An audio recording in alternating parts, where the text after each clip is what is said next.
হাজার হাজার সাধারণ জনতা এই শ্যামনগরের মাটিতে উত্তপ্ত অবস্থায় আছে। আপনারা দেখছেন যে এই শ্যামনগরের শান্ত করতে হলে একমাত্র তাকে এখান থেকে বহিষ্কার করতে হবে।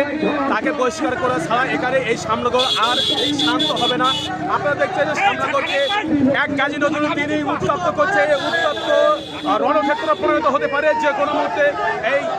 এই শ্যামনগর রণক্ষেত্র পরিণত হতে পারে। এই জন্য এই মুহূর্তে তাকে বহিষ্কারের আদেশ প্রেরণ করা হোক।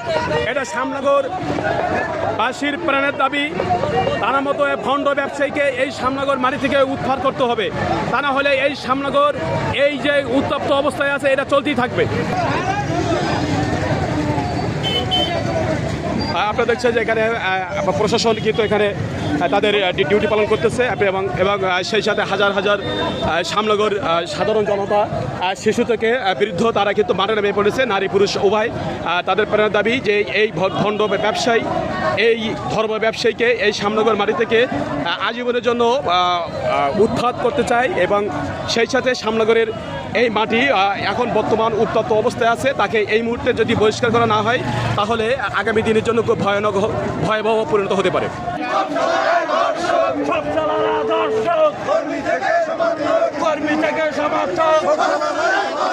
ধর্ষকের ঠিকানা শ্যামনগরে হবে না।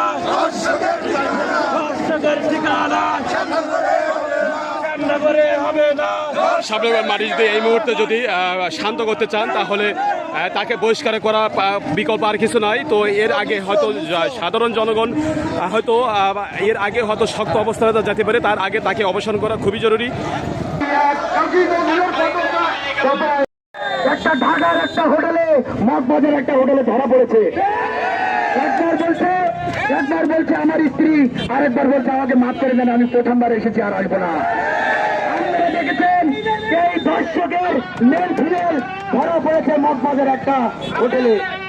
আপনারা এই ধর্ষককে চিন্তা দিয়ে এই শ্যামনগর থেকে বিতাড়িত করবেন। ধর্ষকদের ঠিকানা শ্যামনগরের ঠিকানা ধর্ষকের দুই গালে, দর্শকদের দুই গালে।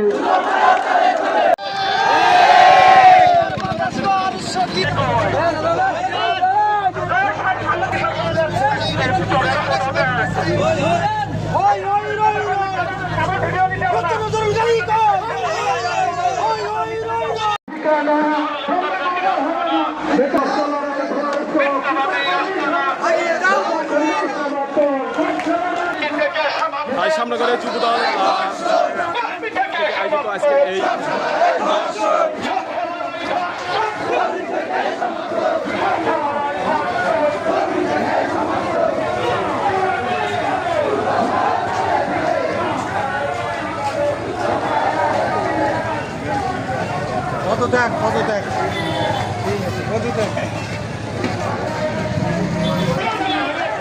শ্যামনগর থানা বাংলাদেশের বৃহত্তম উপজেলা শ্যামনগর থানা। তো সেই শ্যামনগর থানার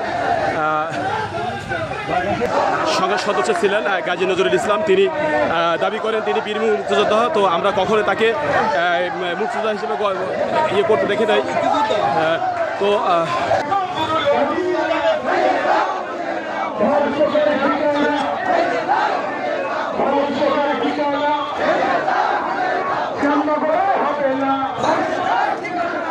প্রশাসন কিন্তু মনে মনে কিন্তু দাঁড়িয়ে আছে, তারা দায়িত্ব পালন করছে যে কোনো অপ্রীতিকর ঘটনা না ঘটে।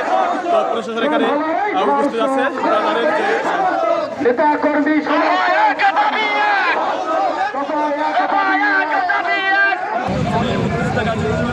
আপনি 70 বছর বয়সে ওই শ্যামনগর থেকে এমপি নির্বাচিত হয়ে এসেছিলেন। মাত্র 5 মাসের মাথায় ঢাকায় একটি আবাসন হোটেলে একটি 16 বছরের কন্যার সাথে আপনি লিপ্ত ছিলেন। সেই অবস্থায় আমরা আপনাকে হাতে নাড়ে ধরে ফেলেন এবং আপনার কাছে প্রশ্ন থাকলেও আপনাকে জিজ্ঞেস করবেন যে 71 সময় গাজী নজরুলের বয়স কত ছিল, আর তিনি তখন রাজাকারের ভূমিকায় ছিলেন, দর্শকের ভূমিকায় ছিলেন, নাকি মুক্তিযোদ্ধার ভূমিকায় ছিলেন। এই সত্যি ছিল তাকে আমার টেলিভিশনের চ্যানেলের মতো আমরা দেশবাসীর কাছে বন্ধ রাখতে চাই।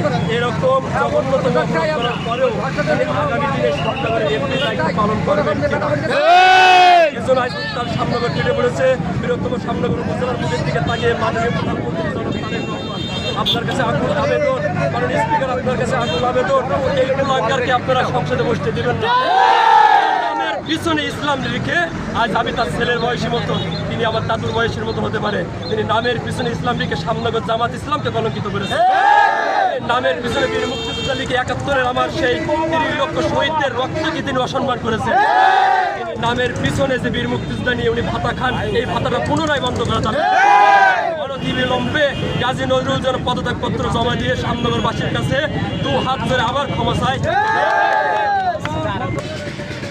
সামনাগরে যে উত্তপ্ত অবস্থা আছে, এখানে প্রশাসন নিয়োগ করা হয়েছে। আপনারা যেটা দেখছেন যে প্রত্যেকটা রাস্তার মোড়ে মোড়ে কিন্তু পুলিশ মোতায়েন করা হয়েছে, যে কোনো মুহূর্তে সামনাগরে যেটা অপ্রীতিকর ঘটনা ঘটতে পারে। তো আমরা চাই না যে সামনাগরের জনগণ এখানে রক্তাক্ত হোক। আমরা শান্তিপ্রিয় মানুষ, আমরা শান্তিতে থাকতে চাই। তো আমরা পরবর্তীতে সামনগর শান্ত হয়ে থাকবো, এটা আমরা কামনা করি। তো সেই পরিপ্রেক্ষিতে সামনগর এই মুহূর্তে তাকে পরিষ্কার করা খুবই প্রয়োজন। তা না হলে পরবর্তীতে কিন্তু সামনগরের রক্তাক্ত অবস্থা এবং যে কোনো অপ্রীতিকর ঘটনা ঘটতে পারে, এজন্য কিন্তু দায়ী কে নেবে। এই জন্য আমি সকল প্রশাসন এবং উন্নত কর্মকর্তাকে দৃষ্টি আকর্ষণ করছি, আপনারা দ্রুত তাকে অবসর করেন।